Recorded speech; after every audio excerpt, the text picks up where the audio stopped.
Je dédie cette vidéo à la mémoire de l'historien Abdelhadi Tzazi, qui, toute sa vie durant, n'a pas cessé de défendre Ibn Battuta, et ne comprenait pas pourquoi ce grand voyageur à la manière taoïste ne soit pas aussi, sinon plus connu que Marco Polo.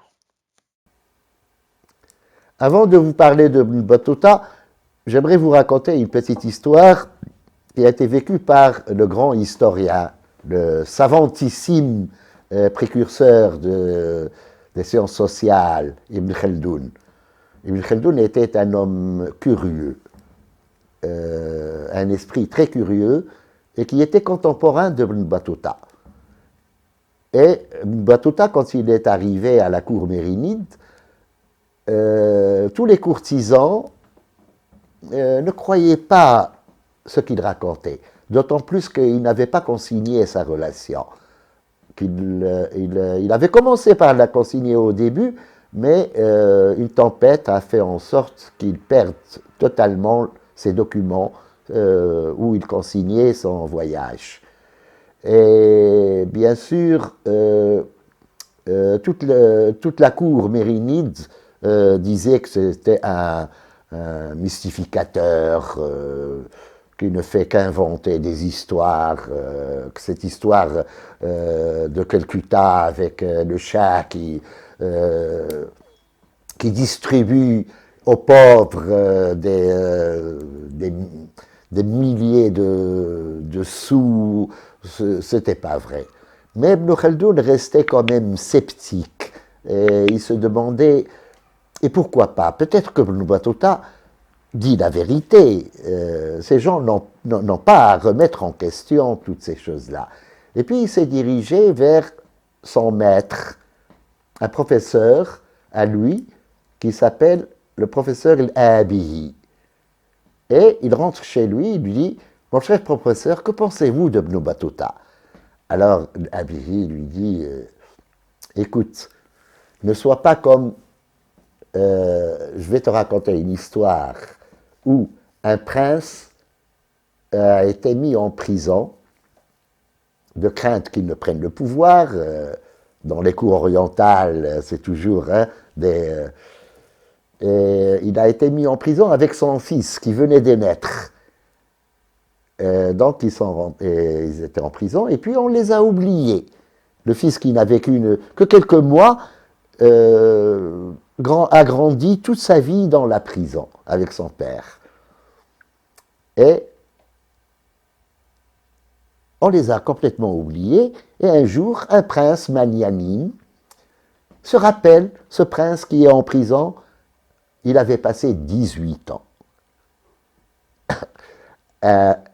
Alors, le prince, le roi, le libère, et il lui prépare un bon couvert, un festin, où il lui présente, lui et son fils, qui a déjà 18 ans cette fois-ci, un mouton, tout un mouton à manger.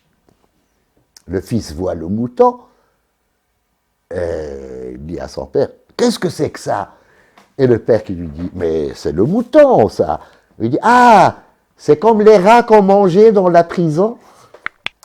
Bien sûr, le professeur Al-Abihi voulait bien sûr que Ibn Battuta réfléchisse un peu, que les gens de Fès sont semblables à ce prince, et ils ne connaissent du monde, et du monde lointain extérieur, ils n'en ont pas connaissance, ils n'ont connaissance que de leur milieu fermé, celui de la ville de Fès, et rien d'autre. Bien sûr, appuyant un peu Ibn Khaldoun dans le fait que Battuta ne ment pas, hein, ne fait pas qu'inventer des histoires, et que ce qu'il raconte doit exister effectivement.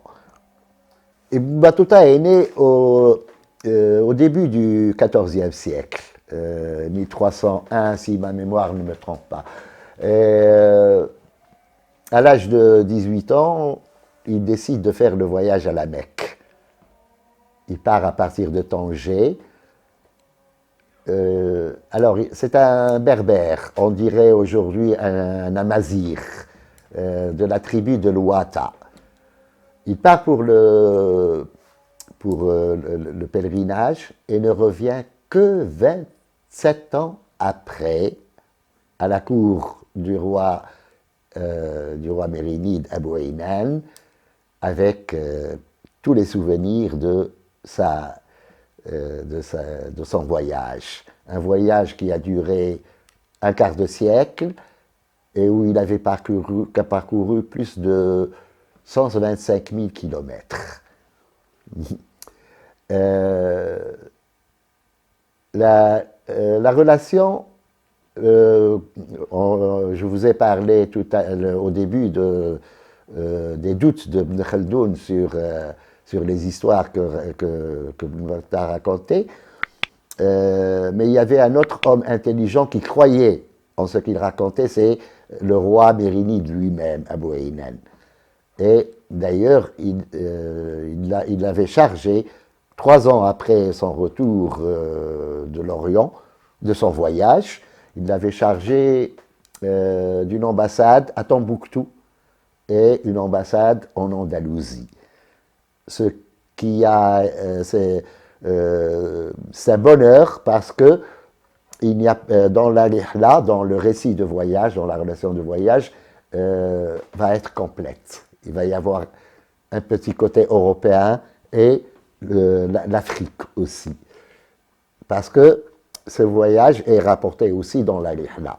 Mais ce qui est extraordinaire, c'est que Abou Aynan avait chargé un lettré de l'Andalousie, un secrétaire de chancellerie des Banu al-Ahmar,